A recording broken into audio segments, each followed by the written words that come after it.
Hello, all. Delighted to have you here with us. Welcome to the webinar, My Why Students Are Upset About AI, a Student and Professor in Conversation. I'm Dr. GP LeBourdais, Director of Product and Learning here at Edvisor, and I'm delighted that you've joined us to explore this important topic that I think will only become more urgent in the coming school year. We have two distinguished guests, but before I introduce them, I just want to set the scene about the topic that we'll cover today. Last month at commencement ceremonies across the country, there was quite a lot of booing when graduation speakers mentioned artificial intelligence. At the University of Arizona, a former Google CEO was booed repeatedly the moment he brought it up. At the University of Central Florida, a speaker called AI the next industrial revolution, and the crowd erupted so fast she had to stop to ask what had happened. And at Middle Tennessee State, the speaker told the students, "Deal with it, it's a tool," which only prompted them to boo even louder.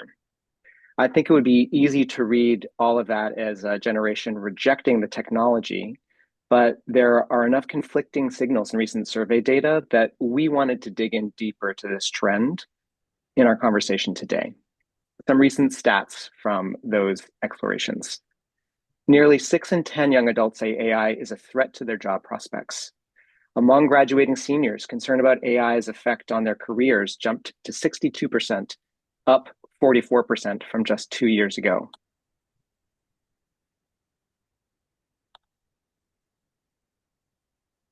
But these same students are not opting out of AI use. In fact, 98% of them, in fact, reported using these tools, and more than 3/4 expect to use AI in their professional work. They also feel this tension in the classroom, where about 67% of students now believe the more they use AI tools for schoolwork, the more it damages their own critical thinking. And this number has climbed more than 10 points in under a year. These figures suggest that booing isn't necessarily a usage gap, but more likely a trust gap. That is, students are not rejecting AI outright, but rather rejecting the people telling them that it's all upside with no plan for the downside. And this tell is in the data as college students still trust AI for learning and tutoring, but they also fear it for their jobs. That gap between fear and trust is what I would love to talk about here today. And with that, I'm really happy to introduce our speakers, Bahram and Hannah. Thanks for joining us. And can I invite you to introduce yourselves, starting with Hannah? Hi, yeah, I'm Hannah. I'm a rising senior at UC Berkeley in the Haas School of Business.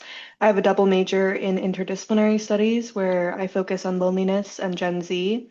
Yeah, it's a little bit about me. I'm excited to be here. And my name is Bahram Parineh, and I am accounting and finance faculty at San Jose State University, director of the Business Honors Program. Also very excited to be here and have the conversation. Brilliant. Thanks so much to both of you. Now, I have lots of questions for both of you that we can get into, but a little bit of housekeeping before that. I really want to encourage our attendees to add their thoughts and questions. We are going to be monitoring your contributions, and I want to make sure that we have in the Q&A, for example, a survey of what kinds of themes are emerging so that we can address those directly in the conversation to follow. But to begin, I would love to invite Bahram to tell us a little bit about how you've integrated AI into your teaching. And a great example is how you rebuilt your finance and accounting courses with AI inside the coursework. Since this is a topic that's really top of mind for so many faculty in the coming year, I wonder, could you tell us about how you redesigned that first assignment and what did it look like before and after? Yeah, thanks, JP. I'd be happy to. Before I do, though, I would like to say up front that there's no known playbook. We're all kind of building this plane in flight together. So I'm going to show and talk about what I've tried and be honest about what's only survey and anecdotal. There is a rule, though, my golden rule that I am certain of. And that's that if I tell students, or I should say, I do tell students, if and when I'm using AI. And I expect them to do the same with me. So that level of humility about the method, that we're figuring it out, but certainty about honesty. I am using AI to create this assignment, or you can use AI to complete the assignment. But having that disclosure builds trust, and I think it's really important in the learning process.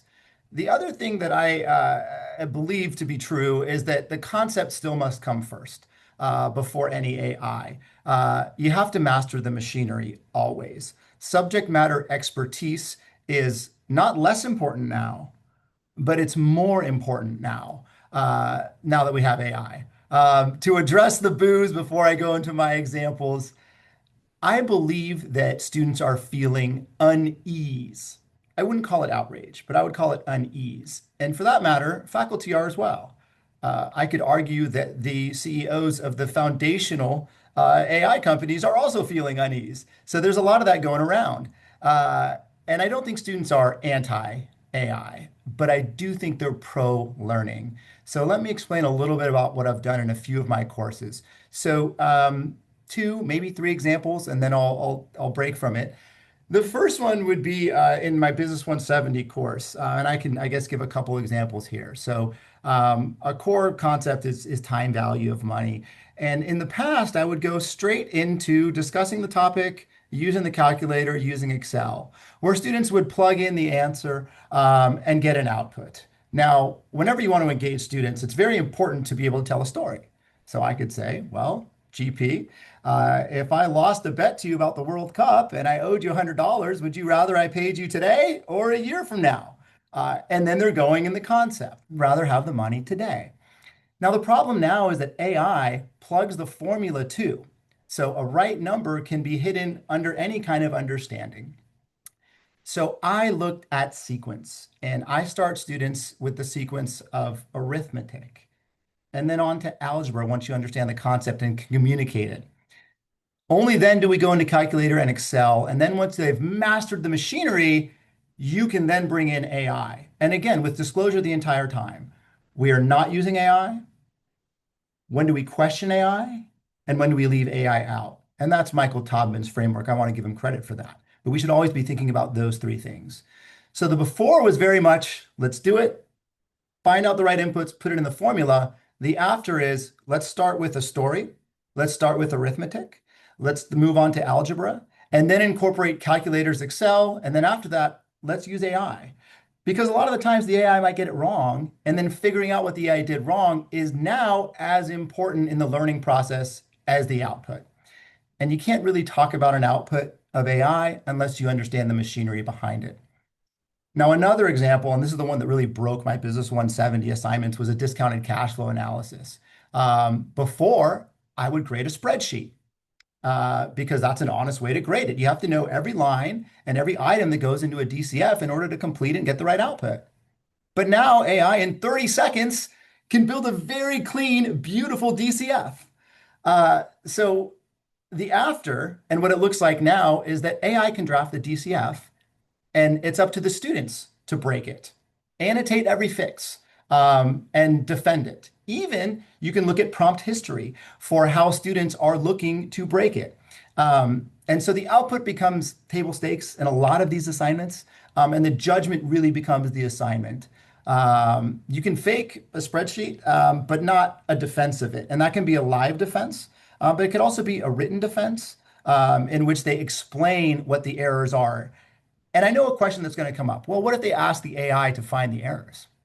Well, two things will happen there. One is that AI might find errors that aren't there, or they may find incorrect errors. So making sure that you have some kind of a written framework afterwards can be important. And the last thing, and I don't mean to run on here, but I do also teach an experiential learning class where we put students into the field. In fact, I think we might have some sponsors here today, so thank you for joining. And that's really where students can get hands-on experience with companies. So they'll go work for a company, they'll build, measure, deploy, and output, oftentimes using AI. This last semester, we had students working with private equity firms, building public company comp comparables using a MCP server and pulling in data and seeing if that could actually work in real valuation. And they got a lot of no's, and all those no's were part of the learning process in AI. So they really were exposed to how it's not always accurate, and it's really important to kind of question and make sure that the output matches the machinery. So hopefully that's helpful in a few examples. Yeah, I really appreciate that. One quick follow-up question before I invite Hannah to share some of her thoughts and experiences too. You mentioned evaluating the prompt history. just to get a little bit more practical, how do you do that? Do you ask them to submit the history of their prompts and sort of like a chain of proof, basically, that sort of thing?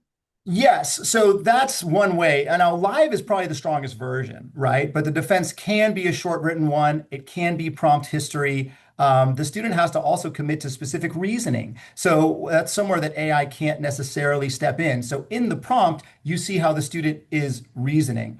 I'll be honest though, the further you move away from live, the less that you can learn necessarily, but it still tells me enough. So that's the shift. Brilliant. Thank you. Hannah, I would love to bring your voice into the conversation. I know, Bahram has just explained a couple of frameworks, a really thoughtful integration of trying to ask students to share their thought process in using these tools, where they might fail, where they might be useful. Um, I would love to hear from your perspective. How do you view the way that AI has been incorporated into some of your courses over the course of, your student career? And if you could give, some examples of things that worked really well and maybe compare those with some things that didn't work well. Yeah, I think I'm chuckling to myself because I've just taken accounting and finance this last semester.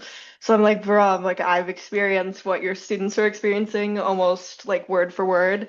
And I think it's really difficult. I'm lucky. I think my accounting professor was very honest at the start of the semester, and professors are getting very honest about the fact that like we're all in this together. Like nobody knows what we're doing. It's kind of like we're throwing stuff at the wall and seeing what sticks. I think the curriculum and the style at Berkeley that I've experienced is very traditional. So my accounting professor said, look, like we're going to give you quizzes every week and we'll give you homework. And I know you can do it with AI. Like we're giving it to you on a laptop. Like I totally get you can screenshot and you can ask chat, but just know your midterm's in person. So if you don't do the learning, you're going to fail and that's going to be on you. And so like homework is worth 10% of your grade. If you do poorly on it, like that is just a guider for you or like a helpful metric to be like, okay, this is what I'm struggling in. When ChatGPT does it or Claude does it, you don't have those benchmarks in your own education and you don't know where you're struggling. And I think my friends have definitely experienced, like, specifically at an institution like Berkeley, you are given so much and so little time. Like, students are very overworked, they're constantly stressed. I can only speak to my experience, that's why I'm referencing Berkeley. And that oftentimes leads to, like, students potentially, like, doing, one assignment with AI, but the problem is it's a very slippery slope. And once you start, you get to the final and you're like, all right, Claude, I need you to teach me 4 months of material in 1 week. And so it leads to this like, oh, I'll worry about it later. And then later happens and you're like, oh my God, I know nothing of what's happened and I haven't gone to a single lecture. I have no idea what's going on. And so it kind of enables students. I am honestly a really big proponent of the in-person exam, which I know is horrible. As someone who had to take three in one day one time, it can get really rough. However, it is truly the only way to know if you know the material at this point. Because if there is any sort of technology involved, trust, I have seen the most insane ways to cheat that teachers have no idea about, where you're just like, you spent more time figuring out how to cheat than studying for the exam. Like, I promise I've put less hours in than you have. They've like coded a new way to like hack into the like it's crazy. So I think it's not that I'm anti-AI, but I think that there's a time and place for it, and it can speed up your process for doing specific things, but you still need to understand rudimentary strategy and complex thinking. And I think when you start to automate that, that's when people are going to struggle 5 years into their career, 10 years into their career. Like I'm right now working in strategy, and there are times where I literally think to myself, this would be easier with Claude, but I should probably wait another 5 years. Like this is not the time for me to be using this to do this because I need to learn how to make this deck and I need to know how to do this. And some would argue that at some point you might not need to know that type of thinking, but I think I don't want a smooth brain. I like all the ridges and lumps that are in mine from the hard work that it takes to like really think things through. And I hope that more students sort of take into account that reasoning. That's what I would say. Thank you so much for that reflection. And I would absolutely think that most students who are making this big commitment in time and in cost to a bachelor's degree or any kind of degree recognize that, the more that you cheat, so to speak, the more you're cheating yourself out of the actual learning that will be useful to you in future. The tension that you mentioned, though, about the sort of arms race, it's like students assume everyone else is using it. I don't want to be at a disadvantage, and so I'm also going to use these tools to help me along.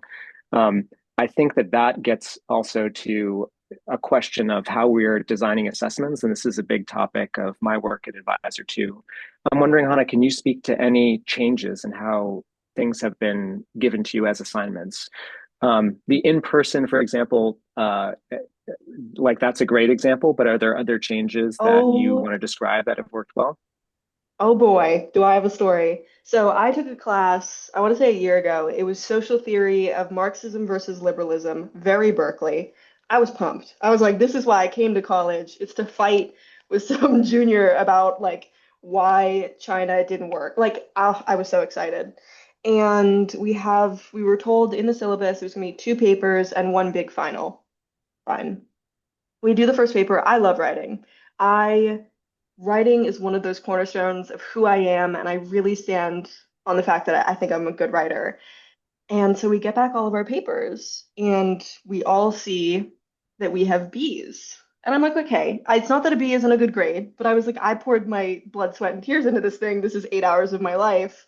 Why have I gotten a B? And also, everyone has the same grade. The professor goes to the front of the class, very sweet man, and he's like, I feel betrayed. We're like, what did we do? Like, what? And he's like, my TAs said that almost with a few exceptions, every single one of these papers reads like AI. And as someone who was a TA and has read plenty of stuff, AI has a voice. You could, first of all, no one uses M dashes quite like it. You don't need six M dashes in one paragraph. I know you did not write that. You don't even know what an M dash is. So he was so upset that he was like, moving forward, instead of another paper, you guys are going to have a midterm. I'm like, okay, I can redeem myself. And in the in-person essay, I redeemed myself, but we got back the scores and the curve was horrible. Students really did poorly compared to how they'd done on the previous essay. And it's because they had to sit there and they had to write like two essays in 2 hours and they couldn't do it anymore. And so I think it's a great example of how teachers are kind of like, okay, we got to go old school. If you're going to submit an essay and it's going to be written by AI and you clearly spend no time on it, like, great, you'll sit there for 2 hours and you'll write this essay. And if it's the same as what you wrote before, congratulations, you're going to get your A plus or A. And if it's not, like your grade will land as it should, instead of being propped up by an LLM. So that's my fun story. That is a good story. And I especially like the way that you describe the emotion on both sides of the equation here. You cared about the course and you sunk a lot of effort into the production of this essay. And the professor who holds dear his career as a teacher felt betrayed because he thought, and there's a lot of projection, obviously, that all students had used AI. One of my colleagues, even several years ago, described to me, he teaches instructional technology at Vanderbilt. He described how the university had to even then turn it in because there were so many false positives. And this is a trend that we see increasingly reported in some of the research, not least that students for whom English is not their first language are often flagged as AI more than native English speakers. And so there's a lot of challenges in the way that technology, the detection technology is being deployed. Um, yeah, go ahead. One thing I will add is I will argue that yes, there are totally false positives. But there have been times where I've called someone out for AI, not even using a tester, just like, you don't write like that. Like, let's take a sample of your writing not even 2 months ago, compare it to what you turned in. Do you know what this word means? Like I mean that very seriously. Like, I don't think you know what this word means. You wouldn't have used it. And again, I am a student. I understand the other side of it where it's like, I have 9 million things to do. I have two, like, two essays due. I have three midterms next week. However, that shows an issue with the system that needs to be addressed in tandem with addressing AI and its usage. So Mhm. I wanted to add. Really, really glad you did. One of the other tensions that I perceive a lot here is I am a humanities PhD, so I firmly believe in the power of the rhetorical or expository essay. I believe, as a lot of writing shows, a lot of research psychologically shows that writing is thinking, and that allowing students, forcing students, encouraging students to develop that muscle of putting down a linear argument is very important to a structured education. At the same time, many students, when they go into the world, especially for some majors, do not need to write rhetorical essays. They need to be able to produce data, slide decks, make strategic decisions, and so forth. And maybe writing an essay in person is not the best way of preparing them to do that. So that's one of the tensions that I think we see rising in the way assessments are designed. Bahram, I want to kick it back to you. In particular, because in finance and accounting, very often there is a right answer. Like there is a cell in that Excel sheet that needs to have the correct figure in it. The equation that leads into it needs to be properly structured. How have you gone about, you've done a great job of explaining, I think, at a high level, but how have you gone about redesigning these assignments so that we're deepening learning for students rather than allowing them to take shortcuts? Yeah, great question. And I think you're already leading into one of the fixes for AI, which isn't, necessarily better detection. We've been talking about detection, but it's better assignments, right? And assessment really is, the difficult thing. And I see some questions in the chat. Hopefully we can get to those a little bit later. But Hannah, I really appreciate, by the way, your own mindset. It's again, evidence that students are pro-learning, right? And actually, the depth is really worth something. It's not made worthless by AI. It's kind of the shallow answers that are made worthless. But to your question, GP, this is the hardest case, right? So I work in STEM, I teach finance, and the answer is often just a single number, right? And so I'll give the before and after. The before, I'd assign the problem. The student would compute the correct number. I'd grade the number. The number was the prize, right? And this was fine for years because you couldn't reach the right number unless you had an understanding, unless you knew the machinery and the framework. And so here's what changed: the answer and the understanding have come apart. They don't have to go hand in hand anymore, as Hannah said, right? You could have the right answer and have no idea how you got there. So if I keep grading the number, I'm grading the one thing that AI can do without them. And I'd like to just circle into one other thing before I talk about how I do my courses. If a student could submit without AI didn't break the assignment. But if a student could submit it only using AI, then it's broken. So something for the instructors to kind of keep with them. So here's the after. I stopped treating the answer as the prize and started treating it as the starting point. So I'll give them the answer. I'll even let AI give the answer. And then I grade what they do with it. And so I do three things. First is I grade the thinking, not the number. So I ask whether the answer is reasonable and what a single assumption or which single assumption might change the decision. Okay. Now that again can be oral, it can be written, it can be locked down. So you ask the question directly to them about their understanding. It's no longer a math question, right? With an equal sign. It's about the understanding of the answer and what assumptions could change the answer. Now, a student who can't build the model alone, but can tell me exactly why it's fragile, has a useful skill. And that's one that I'm testing. Part one. Second, I designed the task so that the first answer is wrong on purpose. And that's easy to arrange because AI, we've all used AI, right? The first pass, especially in finance, is often confidently and quietly wrong, right? So a flip sign, a mismatched time period. If we're talking about finance, a terminal value that makes no sense or is greater than the enterprise value. So students only catch it if they understand the concept cold. So the error itself becomes the test. Find the error. And three, I make them defend it and show their work. So the question they ask the AI and a short explanation of their corrections. So the moment a student has to say out loud why they did what they did, the borrowing, from AI falls apart because you can't explain an understanding you don't have, right? So I want to quickly address, though, two objections that might come up here.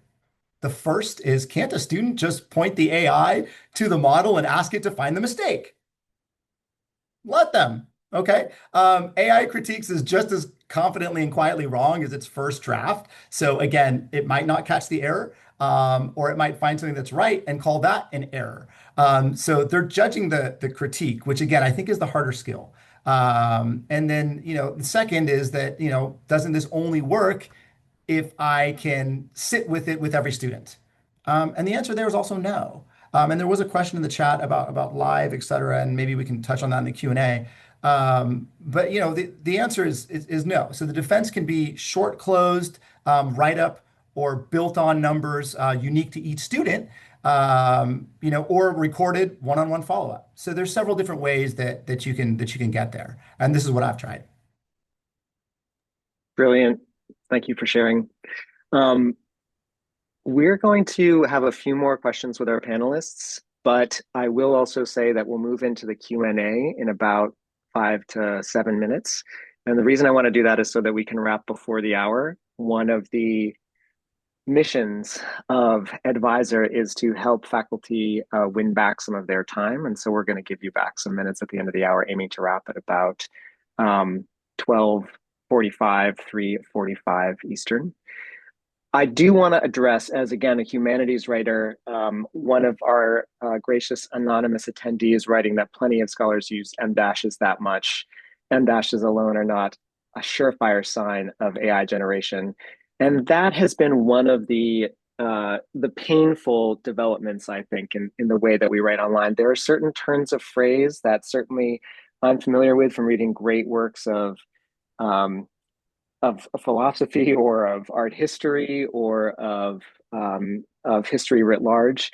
And it is frustrating that some of these ticks that we see so often in AI writing have essentially become scarlet letters of the way that writing is delivered. And I think that this is not anything with a clear solution, but it is something that I recognize as one of the other ways that AI robs us of the way that we would choose to express ourselves. Um, Hannah, I want to ask you, this is related to your work as a student, but I also want to ask you about Quilly because you are a founder and you have an experience as an undergrad that I think, is in some ways furthered by the development of AI and certainly of online engagement and tools generally. Could you tell us a little bit about Quilly and how it's using AI to respond to the conditions of loneliness that many college women and girls feel? Yeah, so I started Quilly, my startup that's all about loneliness and college girls and sort of helping them find a home away from home. About 3 years ago now. Yeah. I started college, realized really quickly that the sort of systems in place are leading to sort of this gap in emotional connectivity for students. And I really thought I was the only one. Like, I think loneliness, it's getting better, but it was stigmatized for a long time. And even now, like, it's hard to go up to your friends or your family and be like, I'm not fitting in. It's hard. Like, I don't know how to talk to people. I'm really struggling. And I've done a lot of research, and I now work with several scholars at different universities across the country and even in England, but it's hard. Technology has left these young students with, I just want to say, a gap in their ability to talk to others. And when people ask me, oh, what's the biggest competitor for what you're working on? Is it Match? Is it like the dating apps, or is it Bumble BFF, or any of these like Yubo is another platform? Like, is it other apps? Nope, it's Netflix, it's Twitch, it's their computer, it's their phone, it's TikTok. I think there's this whole term called rotting, where people essentially would rather lay in bed and scroll on their phones for hours than go outside and meet a new person because God forbid they get rejected or someone doesn't like them. Like, our tolerance for uncomfortable emotions has been lowered substantially. And in some ways, COVID did play a really big part in it. We spent such pivotal moments of our lives indoors. But I think when we were looking at how to innovate and like build a product that was really effective, funnily enough, AI was a great tool because we were able to essentially build the way the product works is we sort you into a virtual house, think kind of like Hogwarts. So I really adore my family and I'm quite close with them. And whether or not you are home for many different cultures across the globe is just like a pretty unanimous concept. And so we built a whole virtual experience. It's very cool. And each house has an identity. Think a little bit like Greek life, but obviously Greek life is its own separate entity. But I think we were able to use AI to create a house leader that kind of guides you instead of needing normally you'd need to have, a president or some sort of person that governs all these other students. You can see it with any other organization, but AI was able to sort of see how you interact on our platform and modify its behavior and help you. So, for example, asking you questions or guiding you, encouraging you to get out because it understands why you're not doing what you're doing since we built it on cognitive behavioral science as well as an understanding of like how loneliness functions for young people. So it's a very long-winded way to say, yes, AI can be helpful and it can push us forward in app development.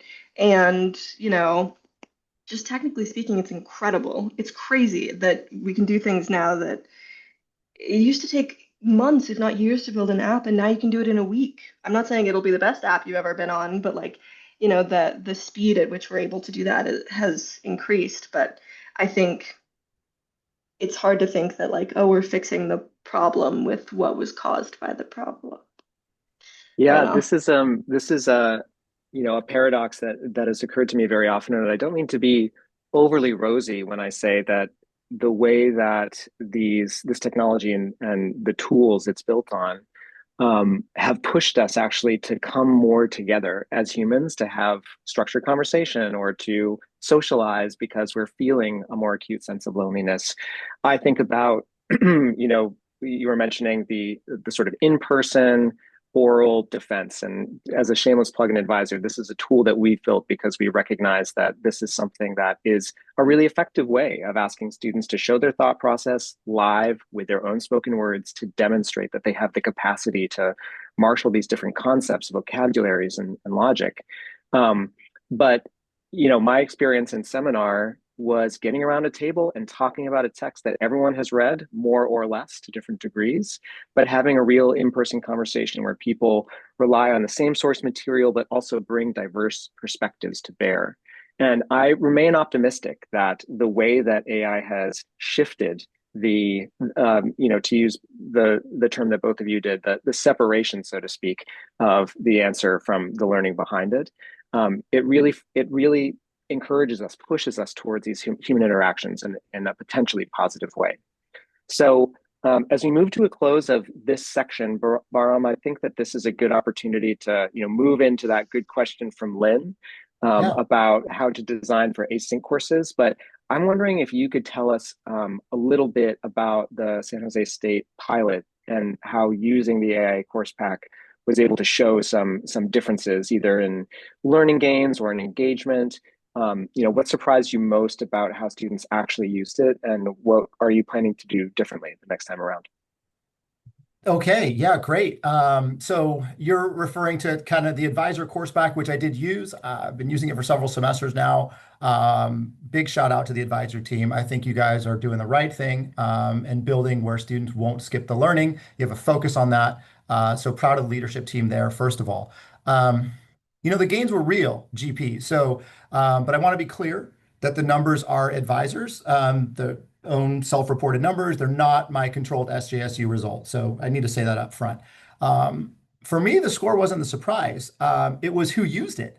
So it turns out that the quiet middle of the pack students, not the strongest students, actually gained the most and how they used it. So they used it conversationally, arguing, discussing, asking to simplify at 1 a.m., right? Not the extract and go, but the back and forth. And that's where the real value is. So being seen, gosh, students talk about that all the time. My kids talk about that all the time in person, but also in learning, being seen when they knew that I could see the transcripts, the questions got sharper. What would I change for next time? I would set the norm in week one. So basically, an instrument and a clean before and after of my own. But I think the most interesting result was that it wasn't really the score. It was the quiet students finally kind of thinking out loud, the ones that maybe don't come to office hours. And I suppose I could cite some numbers because I've seen the studies from Edvisor from fall 2025, and is about 450 or so students of mine that have gone through these types of course packs. It was about a 10-point perceived grade lift. So 83% reported stronger understanding, and every student expecting below an 80% reported a lift. Again, this is based upon Edvisor survey data. Much of it is anecdotal, but I'll go back to my very opening statements, which is that no one has clinically double-blind randomized trials, right, figured this out. There's no known playbook. We're all building this together in flight. So again, I'm sharing what I know and my experience, which was a positive one. So definitely appreciate it. Can I jump into the question that was asked in the chat? Is that okay? Please do. Let me go ahead and do that. So these are my takes because I've taught asynchronous courses in the past, and I will again in the future. I think you can try a few things, Linda. So first would be to give every student their own numbers. So unique company, unique cash flows, unique assumptions, so that shared answers are worthless. Um, Find the errors, so it can't be crowdsourced, and then pair that with a short recorded oral defense. Okay, 2 or 3 minutes, webcam on, walking through the choices, right? So walking through the choices they made and why. Since you really can't narrate your understanding that you don't have.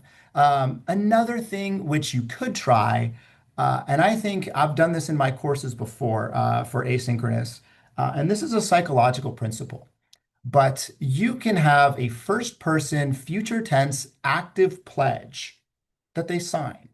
Academic integrity pledge, something as simple as I understand the value of my education and the validity of my degree depend entirely upon my own honest effort, on my honor. I pledge that I prepare for this exam. I will give neither or receive unauthorized assistance.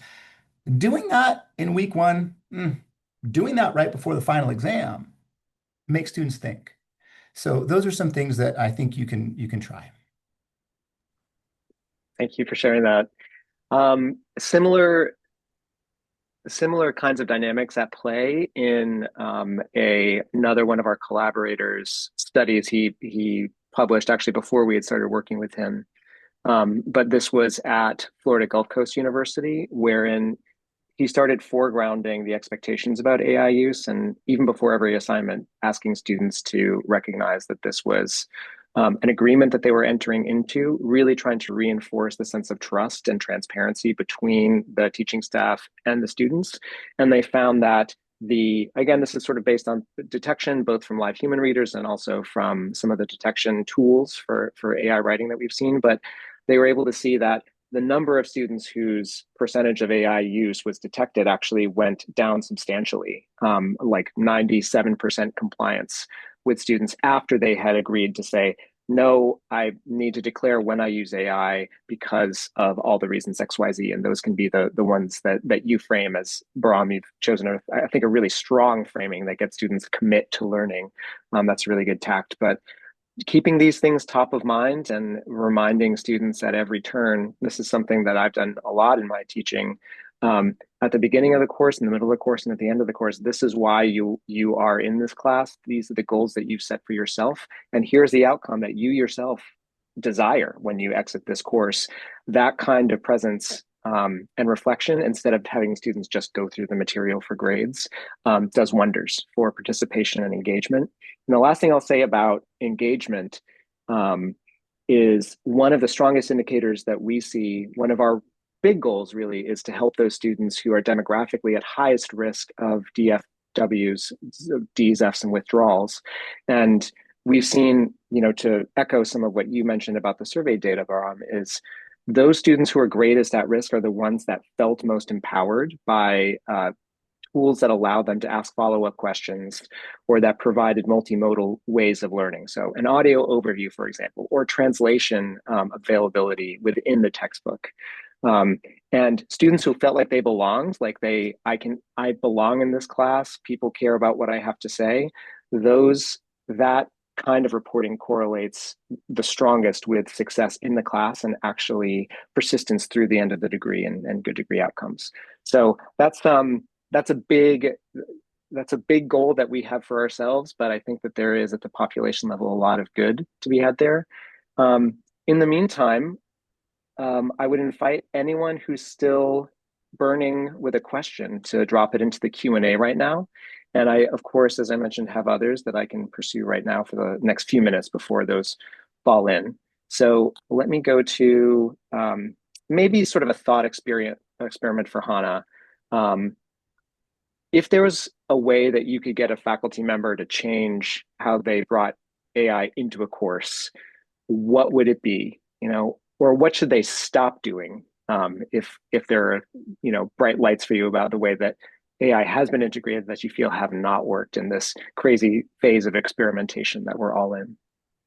I think something that did work to stay positive Mhm. was I had a teacher that started to use, I don't know what it's called, which is my bad. It had like a weird, funky name, but it was essentially a live writing tool. Like it's not necessarily that it was timed or anything, but you, to get credit for your essay, needed to write everything in this doc that essentially was monitoring what you were doing. So like if you left the screen to, I know you hate it, but this is for specifically, it was a class that was like humanities based. And she wanted to make sure that like you read the paper and that you hadn't just put whatever a PDF into ChatGPT and asked it to write an essay. And this is a high level class, and it does happen whether or not you like that fact or not. And I actually thought it was quite helpful because it's not, there was no pressure of like you need to get it done within an hour or anything like that. But it meant that I didn't have the pressure of like I have had friends that have been wrongly accused of using AI and like it's really stressful. And so it does lift some of that pressure, especially in an essay-based assignment of like, no, you can prove like look at the timestamps, like I physically wrote this myself. You could see my screen, there wasn't ChatGPT up, you could see I didn't have Claude. And so in this specific instance, I found it really helpful. I don't think it's a blanket solution in any way. But that was a moment that stuck out to me as a really great way to just make sure that like I still got credit for what I was doing and I didn't get a B. Like I could prove that I really worked hard to know what I was talking about. And then another time that I thought it was really well used is like um, anytime that we are just forced to have like a Socratic seminar, or instead of doing like a homework that's just feels like you're doing it for the sake of doing it, like forcing students to sit there, look across from each other, be at a table, and talk about what they're learning and how they feel about it. That was always really lovely. I know that doesn't involve AI, but the lack of it was almost helpful because, again, it's like what you said, Bahram, like you have to prove that you know what you're talking about, even if you use AI as a tool. And the final example that I'll use is I have found that it can be a great tool for studying. Like you can feed it an entire coursework or like an entire semester's worth of coursework and ask it super specific questions, like especially since tutors are expensive for accounting and for finance, they can be $100 an hour, and I didn't want to pay that. And so before a final, I can be like, this was the midterm, this is how I did on it, this is the solutions and how I wrote it. Use that as a benchmark for like, this is the style of like learning, this is specifically the class. And you can get really in depth and be like, I don't understand how in part B, when they put 27 and I put 48, like I don't know how I got there. Could you help me like reason it out? It will do its best. It's not always 100% accurate, but it's better than nothing. And I think compared to how I used to study, it can be a little bit more curated to me specifically. So I would say that was helpful as well. Thank you. So there are 2 points that I want to pick up on before asking. We've got some good new questions coming in, so Bob, you might want to read those and address them if they appeal.